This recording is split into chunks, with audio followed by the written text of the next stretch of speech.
Well, good morning, Interbet fans, and welcome to the preview for Hollywood Bets Greyville, Wednesday the 17th of June, and we have a 9-race program on the poly track, and I have never seen a more difficult card to try and find outright winners. It just looks very, very difficult. All depends on how the track's running, how the pace is of the races, and we'll have a look and see if we can dissect this lot.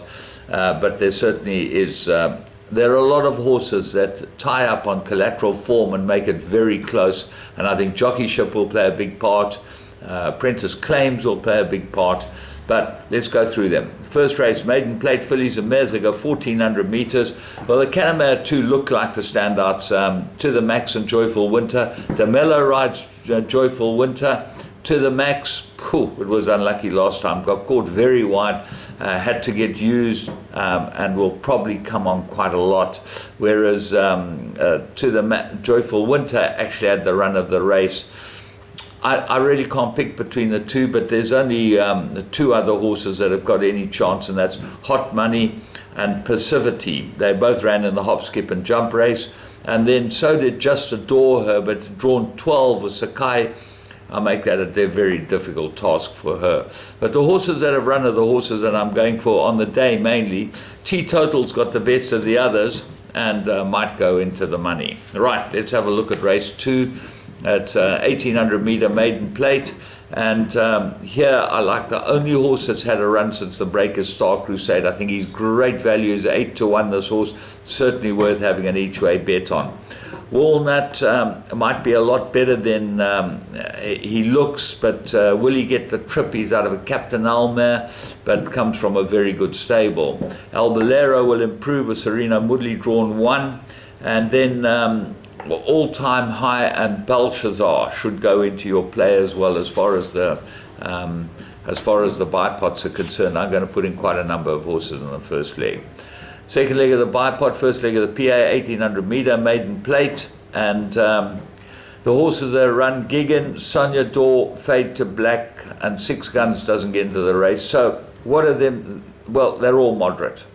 Fade to Black has had a run. They will probably improve it, but I think this horse might be looking for shorter than this 1800.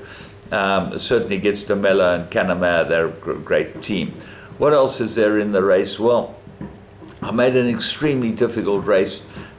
San Verde looks like the right horse with Anton Marcus, got to come on look. He's only had 4 runs, and he gets Marcus and the blinkers, which could be a big plus. So he goes into all your play as well. But King Julian is the horse they've all got to beat.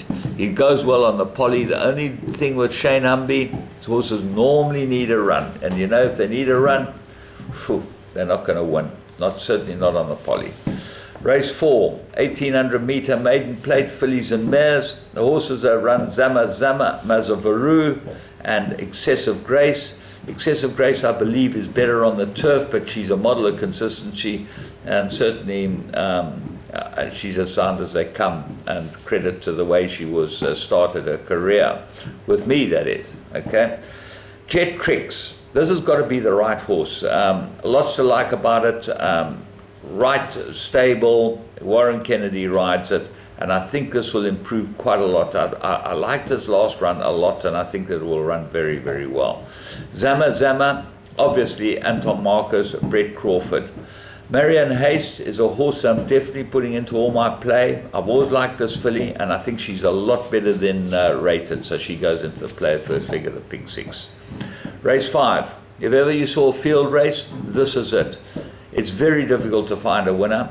Sands Dancer might be my top choice with Donovan Dillon for Wendy Whitehead. Got form. Kathy Chatty drawn 12 out of 12. That doesn't help. Jason Gates, I don't know what he's going to do from there. La Duchesse, Everdeen.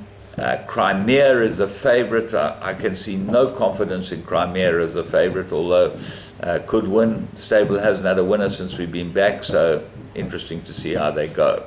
So I think that it's a very difficult race. I'm just going field. Race 6, the merit rated 86, fillies and mares, 1400 meters, absolute 3-cornered contest in my opinion. 7, Jacqueline's the best filly in the race, and probably in the right place.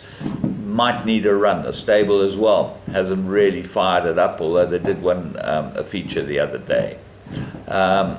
Oil Alloy, at least, number 9 on the card.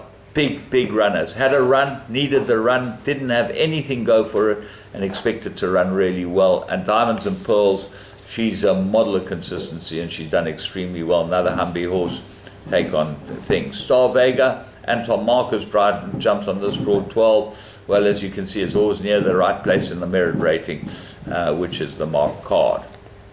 Race 7, fillies and mares, 1200 meters, and 3 have had runs here, and the 3 that had runs are the ones, or 4 Starlights had a run as well, but those are the 3 I'm going for. Maquette from the Riverland stable, well, as you see, right at the correct place in the merit rating, and should be ready, absolutely cherry ripe.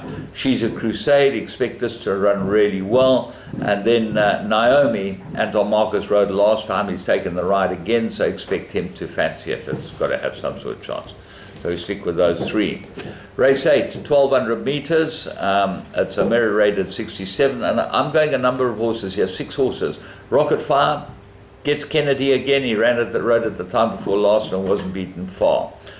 Alpha Mike Foxtrot loves the Polly, goes into all your play, might be a good each-way bet on the day. Duran loves the Polly, got to have a chance. Billy Jacobson for Gary Rich, their horses look like they might need the run. Jardine, Alison Wright, Tristan Godden, merit ratings come down from 88 to 62. Put it into all your play. Red 8, I think this horse needs blinkers, Red 8. I've been saying for a long time he needs blinkers, but he's always consistent. If he puts his game together, he's got to have a chance. And Jonathan gets into the race. Look at the run before last when he ran second to Great Dictator. That gives him some sort of chance with Sereno Woodley.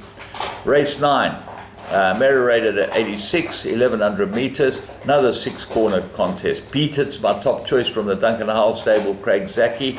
Mr. Minister's had a run, and Making Waves have both had a run, but Making Waves gets Julius on fire. He doesn't instill confidence. And Mr. Minister, well, Eric Ngwani rides it, loves the Polly, got to have a chance. What are the rest of them? You've got to put in Dive Captain, good stable, good rider, everything in its favor. Mirage, Anton Marcus aboard it, and Wizard of Odds done nothing wrong. So all of those going into my play. All in all, extremely difficult day. The dog's playing with every toy it can find. Hope we'll be playing with lots of nice new toys after today, but there should be big money to be made. And remember, we've got Royal Ascot as well. For me, James Goodman, and the whole Interbet team, remember, bet on the tote. You can bet on the tote at Royal Ascot. You get the dividend. There is no deduction, so you've got to be with them. Thanks for joining us.